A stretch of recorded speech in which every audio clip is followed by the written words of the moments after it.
नमस्कार, lead India के इस वीडियो में आपका बहुत बहुत स्वागत है। दोस्तों, मेरे साथ में दिल्ली हाई कोर्ट की एडवोकेट और मेरी कलीग स्वाति सिंह हैं और इनके साथ हम डिस्कस करेंगे कि किस तरीके से मैट्रिमोनियल डिस्प्यूट्स को दिल्ली में बहुत जल्दी ठीक किया जा सकता है और बहुत जल्दी सॉल्व किया जा सकता है इस प्रॉब्लम को। तो आइए स्वाति जी, आपका सबसे पहले तो बहुत बहुत स्वागत है। Thank you. और मैं आपसे कहना चाहता हूं कि जो हमने साथ में एक वीडियो शूट किया था और उसमें हमने बताया था कि जब कभी भी मैट्रिमोनियल डिस्प्यूट्स हो तो आपको पहला स्टेप क्या लेना चाहिए, और दर्शकों ने उस वीडियो को बहुत पसंद किया है, बहुत अच्छा लगा है। तो दिल्ली में मैट्रिमोनियल डिस्प्यूट को जल्दी निपटाया जा सकता है, जल्दी से जल्दी सॉल्यूशन पे पहुंचा जा सकता है। आप एग्री करती हैं इस बात पे? बिल्कुल मैं अग्री करती हूँ। अच्छा। दिल्ली के अंदर मतलब जितना भी हाँ कोर्ट होती है हाँ या फिर जो जैसे मैट्रिमोनियल डिस्प्यूट होता है, म्यूचुअल का केस है, म्यूचुअल कंसेंट से हाँ डिवोर्स होता है या कंटेस्टेड भी है या डीवी के मैटर है या फिर आपके मेंटेनेंस के भी जो मैटर आते हैं, इसके अंदर जल्दी फाइलिंग होती है। आजकल तो ऑनलाइन प्रोसेस हो रहा है, जल्दी डेट्स भी लगती हैं। कोर्ट की भी खुद जो इंटेंशन होती है कि इन केसेस को जल्दी से जल्दी निपटाया जाए। इसी में मैं ऐड करना चाह रहा हूँ कि कोई सोच भी नहीं सकता कि म्यूचुअल डिवोर्स में आपका डिवोर्स 1 महीने में भी हो सकता है। बिल्कुल। हमने 1 महीने के अंदर म्यूचुअल डिवोर्स कराया हाँ है। जी। कंडीशन यही है कि 18 महीने पहले की हाँ। शादी हो, तो महीने भर के अंदर भी म्यूचुअल डिवोर्स हो सकता है वेव ऑफ बिल्कुल एप्लीकेशन लगा करके। बिल्कुल। तो ये अपने आप में बहुत सही है। बट लेकिन ऐसा भी तो होता है ना कि भाई, अब मान लीजिए कि कोई डिस्प्यूट अराइज हो रहा है, तो बहुत सारे कपल तो यही नहीं समझ पाते हैं कि क्या ये राइट टाइम है कि मैं किसी एडवोकेट को इंगेज करूं या किसी एडवोकेट के पास जाना चाहिए, या अपने मैरिज को काउंसलिंग करके ठीक करें, क्या करें। तो जो बिल्कुल इनिशियल स्टेज पे होते हैं उनके लिए क्या आपकी एडवाइस है? आप बिल्कुल सही कह रहे हैं कि जो भी कपल्स होते हैं, देखिए ये बहुत स्वाभाविक और नेचुरल चीज है हाँ। कि अगर हस्बैंड वाइफ के बीच में डिस्प्यूट हुआ तो पहले ही डिस्प्यूट में वो बिल्कुल नहीं सोच सकता ये चीज कि अब तो मुझे वकील के पास जाना है, अब मुझे काउंसलिंग लेने की जरूरत है। लेकिन कपल्स के लिए ये चीज को आइडेंटिफाई वो जितना जल्दी कर ले कि वो उनके लिए, उनकी फैमिली के लिए, उनके बच्चों के लिए बहुत ज्यादा जरूरी है कि आप लोगों के बीच में मनमुटाव हो रहा है, वो चीजें आप क्लियर कर ही नहीं पा रहे हैं, तो बहुत ही ज्यादा जरूरी है कि आप किसी से काउंसलिंग लें। काउंसलिंग भी अगर आप एडवोकेट से ले रहे हैं तो वो आपके लिए बहुत ही ज्यादा अच्छा रहता है, क्योंकि जो काउंसलर होते हैं वो एक थर्ड पर्सन की तरह आपको देख रहे हैं। बिल्कुल सही बात। जिस एडवोकेट के पास आप काउंसलिंग के लिए जा रहे हैं, वो एडवोकेट आपने उसको हायर किया काउंसलिंग के लिए। अगर उनको वो दिख रहा है, अगर वो सही एडवोकेट है, उनकी इंटेंशन है कि उसको रिलेशन को बचाना है, तो उनको ये चीज दिख जाएगी कि इस रिलेशन को काउंसलिंग करके मैं सुधार सकता हूँ, या फिर वो आपको सही एडवाइस दे देंगे कि काउंसलिंग करने के बाद भी रिलेशन आपका बच नहीं सकता है, तो आपके पास ये लीगल रेमेडी है। आप अच्छा, इसमें जाके मैं समझता हूँ कि आप ये बात इसलिए भी कह रही हैं क्योंकि हमने ये देखा है कि कई कपल ऐसे होते हैं जो शादी में हैं और वो बहुत जल्दी इस निर्णय पे पहुंच जाते हैं कि भाई अब ये रिश्ता चल नहीं सकता। बिल्कुल। हस्बैंड स्पाई करने लगते हैं, मोबाइल फोन में स्पाई सॉफ्टवेयर, स्पाई एप्लीकेशन डाल देते हैं। तो और बहुत जल्दी एक छोटे मोटे विवाद के बाद भी हस्बैंड या वाइफ, आइदर कोई भी साइड हो सकता है, और वो इस डिसीजन पे पहुंचने की कोशिश करते हैं कि भाई अब तो वो इनसिक्योरिटी एक बहुत बड़ा रीजन होता है कि थोड़ी सी लड़ाई हो गई, लगा कि यार तो ये खत्म होने वाला है। तो उस समय भी आप कोई निर्णय लो, इसके लिए भी जरूरी है कि आप किसी एडवोकेट की मदद लो जो आपको सही तरीके से गाइड करे कि इस समय क्या डिसीजन आपको लेना चाहिए। हाँ जी, है ना? बिल्कुल सही कह रहे हैं। रिलेशनशिप बहुत इंपॉर्टेंट होता है और कई लोग ऐसा सोचते हैं कि यार चलो ये रिलेशन खराब होता है, कोई बात नहीं, अगला जो रिलेशन होगा वो बहुत अच्छा होगा। क्या इसमें सच्चाई है? इसकी कोई गारंटी ही नहीं है। अभी जो रिलेशन आपके सामने है, आप उसको ही नहीं ठीक कर पा रहे, आगे जो है ही नहीं उसके बारे में हम कैसे पता लगा सही बात पाएंगे? है, सही बात है। देखिए, ऐसा होता है कि आजकल अगर कोई शादी करते हैं तो यंग एज में ही शादी हुई, मान लीजिए 30 इयर्स के अराउंड में शादी हुई है, अब माँ आपकी 6 महीने बाद भी अगर डिवोर्स वगैरह या कुछ इस तरह का डिस्प्यूट स्टार्ट हो जाता है, अगर कोई सेटलमेंट नहीं बनी और कुछ नहीं बना, तो 2-2.5 साल तक ये चलेगा। तो 32, 33, 34 के आप हो जाएंगे, तो 33, 34 के जब हो जाएंगे और 2 साल 3 साल आपने ये एक्सपीरियंस ले लिया होगा, तब आपको कोई बहुत अच्छा रिलेशनशिप मिल जाएगा। ये केवल कल्पना ही हो सकता है। मेरे हिसाब से ये जरूर काउंसलिंग के बाद ही डिसाइड करना चाहिए कि इसको खत्म करें या या रखें। इसको रखें। लेकिन अब एक सवाल है, जैसे मान लीजिए कि किसी ने हमारा पुराना वीडियोस ना देखा हो, तो अगर डिस्प्यूट स्टार्ट हो गया तो जो विमेन है उनके क्या राइट्स हैं, उनको क्या क्या राइट्स मिलेंगे अगर वो डिस्प्यूट में जाते हैं, तो कोर्ट में जाते देखिए, हैं तो। अभी थोड़े दिन पहले ही मेरे पास एक कॉल आई थी, मैंने उनको एडवाइस किया था। वो उनकी मैरिज को 20 इयर्स हो चुके हैं, ठीक है। कुछ आपस में डिस्प्यूट हुआ, हस्बैंड ने उनको वो भेज दिया, नोटिस भेज दिया कि अब मैं आपके साथ नहीं रह सकता, ठीक है। म्यूचुअली इसको खत्म करो, ठीक मैं है। आपको कुछ नहीं देना चाहता हूँ, जहां आप रह रहे हो जो भी चीजें हैं मुझे कुछ नहीं लेना है ना कुछ देना है, आप इसको खत्म करो। ठीक है। अब वो लेडी पढ़ी लिखी लेडी थी, लेकिन तब भी उनको ये डर था कि इसने मुझे नोटिस भेज दिया, मुझे कुछ नहीं मिलेगा, मेरे पास तो कुछ है ही नहीं।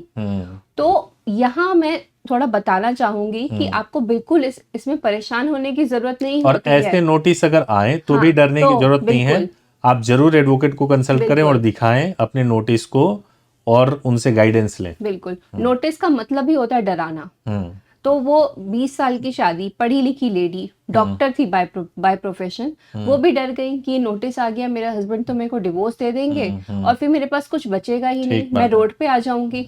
तो जो भी वुमेन होती हैं उनको बिल्कुल भी ऐसे डरने की जरूरत नहीं होती है। आप एक लीगली वेडिड वाइफ हैं, ठीक है, आपके पूरे राइट्स हैं। जिस घर में वो शादी करके गई हैं उस घर से उनको कोई नहीं निकाल सकता, ठीक है। वहां पे रहना उनका राइट है, ठीक है। ठीक है। उनको उन मेंटेनेंस मिलेगा, अगर वो केपेबल नहीं है खुद को मेंटेन करने के लिए तो हस्बैंड के थ्रू उनको मेंटेनेंस मिलेगा, उनका बच्चों के उनके खर्चा पूरा मिलेगा। तो ये सारे उनके राइट्स हैं जिससे कोई भी उनको वंचित नहीं कर मैं सकता। एक चीज और इसमें ऐड करना चाहता हूं कि देखिए, चाहे पहले महिलाओं के साइड से मैं बताऊं, पहली बात कि जो आपका लाइफ स्टाइल है, जो आपके हस्बैंड का लाइफ स्टाइल है ना, वही लाइफ स्टाइल आपको भी मिले, हाँ जी, कोर्ट ये पूरी तरह से इंश्योर करती है। बिल्कुल। ऐसा नहीं है कि आपका हस्बैंड लग्जरी लाइफ जिएगा और आपकी लाइफ जो है वैसे ही मिserable साधारण से हो जाएगी, ऐसा नहीं है, बिल्कुल भी नहीं है। पूरी तरह से कोर्ट इंश्योर करती है और ये होता भी है। तो आपको डरने की कोई जरूरत नहीं है अगर आप महिला हैं तो।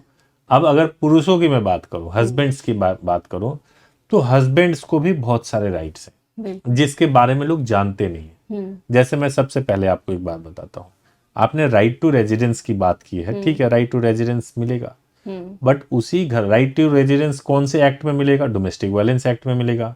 लेकिन उसी घर में सास भी रह रही है, यानी हस्बैंड की माँ भी रह रही है। तो अगर उनके साथ वायलेंस हो रहा है, सास के साथ वायलेंस हो रहा है और बहू के द्वारा हो रहा है, तो उस केस में बहुत हद तक हस्बैंड और उनकी माँ के पास यह अधिकार है कि वो वहां से उनको बेदखल कर सके और उसके एवज में उनको पैसे देने पड़े, वॉट एवर वो कोर्ट बताएगी। अगर गलती साबित हो जाता है तो कुछ भी नहीं देने पड़ेंगे, अगर साबित हो जाता है तब देना पड़ेगा। तो ये भी एक चीज है जो हस्बैंड साइड से है। दूसरा, कई बार हस्बैंड्स ये सोचते हैं कि यार वाइफ है और वो मैं सब कुछ कर रहा हूं और पूरी तरह से मैं ठीक हूं, लेकिन वाइफ का जो कॉपरेशन है वो बहुत बेकार है, बहुत एरोगेंट है, सही तरीके से नहीं कॉपरेट कर रही है, एडल्टरी में है। अगर मैं आपको दावे के साथ ठोक के एक बात कहना चाहता हूं, अगर आपके पास एक भी एविडेंस है जिसको एविडेंस कहा जा सके और किसी भी तीसरे आदमी को दिखा करके ये कन्विंस किया जा सके कि इस पार्ट पे वाइफ की गलती है, तो आपको न्याय जरूर मिलेगा अगर आप हस्बैंड हैं तो। बिल्कुल सही बात है ना? तो कोर्ट्स कभी भी ऐसा नहीं है कि उनका झुकाव केवल फीमेल की तरफ होता है, मेल की तरफ भी इक्वली झुकाव है, लेकिन एविडेंस भी तो होना चाहिए ना, बिना एविडेंस ये के नहीं हो एक सकता। बहुत सुनने को मिलता है कि जो कोर्ट होती है वो वुमेन की तरफ ज्यादा झुकी होती है, हाँ। बट अगर हम रेगुलर प्रैक्टिस में देखें तो ऐसा नहीं होता है। ऐसा नहीं होता। अगर कोई मेल भी ऐसे एविडेंस के साथ पहुंच रहा है अपनी कंप्लेंट लेके, तो कोर्ट उनके लिए भी उतना ही जस्टिफाई करती है जितना वो एक फीमेल के लिए करती बिल्कुल सही बात है। तो अगर लास्ट में इसको कंक्लूड करते हैं कि अगर आप दिल्ली एनसीआर के रहने वाले हैं, ये बेसिकली फोकस, वैसे जो हम डिस्कशन कर रहे हैं वो अक्रॉस इंडिया एप्लीकेबल है, लेकिन अगर आप दिल्ली एनसीआर के रहने वाले हैं तो आप अपने मैट्रिमोनियल डिस्प्यूट को बहुत जल्दी उसको सॉल्व कर सकते हैं। तो पहला स्टेप इसमें क्या है? सबसे पहला स्टेप ये है कि अगर डिस्प्यूट चल रहा है और ऐसा लग रहा है कि ये खुद से हैंडल नहीं हो रहा है, तो आप लीगल काउंसलिंग आपको लेना चाहिए। कोशिश करें कि हस्बैंड के साथ लें लीगल काउंसलिंग, नंबर 1। अगर नहीं ले पा रहे तो आप इंडिविजुअल लें, लीगल काउंसलिंग लें। लीगल काउंसलिंग होने के बाद से अगर ये डिसीजन हो जाता है कि भाई साथ में रहना, थोड़ा थोड़ा कॉम्प्रोमाइज करें और साथ में रहें, विद एग्रीमेंट इस काम को कर सकते हैं। बिल्कुल। तीसरी चीज, अगर लगता है कि डिवोर्स लेना है तो डिवोर्स लेने में भी बहुत प्रैक्टिकल होकर के सोचें, एक दूसरे कानून के बारे में समझें कि अगर कॉन्टेस्ट करेंगे डिवोर्स को तो आपको क्या मिलेगा, म्यूचुअल करेंगे तो क्या आपको मिल सकता है। एडवोकेट से एडवाइस लेकर के दोनों पार्टीज को साथ में बैठ के या एडवोकेट के थ्रू बात करके इस पे जल्दी निर्णय करना चाहिए। अगर आपने सही तरीके से डिसीजन लिया तो आपका मैट्रिमोनियल डिस्प्यूट बहुत ही शॉर्ट टाइम के अंदर ठीक किया जा सकता है। मैं सही कह रहा हूँ, आपको लग रहा है? बिल्कुल। मैं इसमें एक चीज ऐड ऑन करूंगी कि देखिए, अगर आप एक स्टेज पे पहुंच चुके हैं कि अब आपको रिलेशन खत्म ही करना है, आप नहीं रह सकते हैं साथ में, तो इंस्टीड ऑफ कि आप कोर्ट में जा रहे हैं, वो आपके ऊपर 4 केस कर रहे हैं, आप उनके ऊपर 4 केस कर रहे हैं, तो इन सब चीजों से को अवॉइड करना चाहिए। लेकिन क्योंकि एट द एंड होना म्यूचुअल ही है ये, तो कोशिश करें कि फैमिली बैठे या काउंसलिंग या किसी भी के जरिए आप आउट ऑफ कोर्ट सेटलमेंट कर लें या एडवोकेट के थ्रू ही सेटलमेंट कर लें और डायरेक्टली म्यूचुअल डिवोर्स अच्छा, तो के जरिए ऐसे उसको में फाइल करें। महिलाओं की एक सोच रहती है कि भाई मैं तो अब दूसरी शादी करूंगी नहीं और तेरी भी नहीं होने दूंगी, और इस वजह से वो अटका के रखती हैं।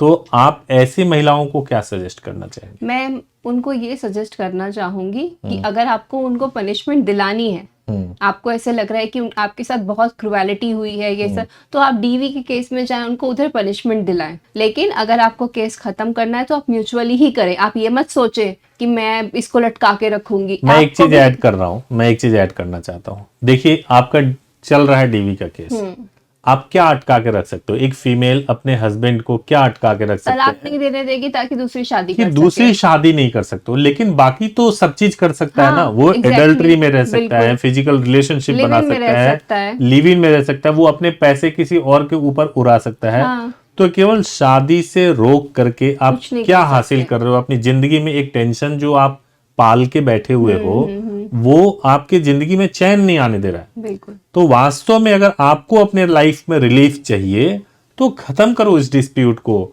जल्दी खत्म करो। वकीलों पे पैसे खर्च करना, कोर्ट्स के धक्के खाना, और आप जो है सिचुएशन को और बदतर बनाते जाना, इससे कुछ लाभ नहीं मिलना है। ये मेल पार्ट पे भी इसको सोचना चाहिए कि आप वकीलों के ऊपर पैसे खर्च कर रहे हैं, आप इतना मतलब बाहर इधर उधर कर रहे हैं, लेकिन कोर्ट अगर आपको कह रही है कि आप अपनी वाइफ को, अपने बच्चे को मेंटेनेंस दें, आप उसको अवॉइड करने के लिए दुगनी तिगुनी फीस आप वकील को दे दे रहे हैं। तो थोड़ा ये सोचना चाहिए आपको। बिल्कुल। तो हस्बैंड के लिए मेरा सजेशन तो ये है कि अगर मान लीजिए कि आपका डिस्प्यूट हो गया और आप अपने पैदा किए हुए बच्चे को या शादी की हुई बीवी को आप पैसे नहीं देते हो, तो ये किसी भी तरीके से सही नहीं, चाहे आपकी लड़ाई कुछ भी हो।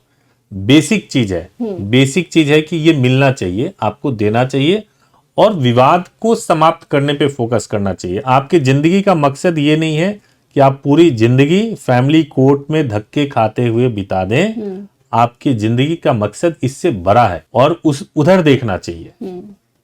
तो आपको लगता है सही है? बिल्कुल सही है। तो मुझे लगता है कि बहुत कॉन्सेप्ट क्लियर हुआ होगा और आपने वीडियो में समय दिया। थैंक यू सो मच, बहुत अच्छा लगा आपसे बात करके। Thank you so much.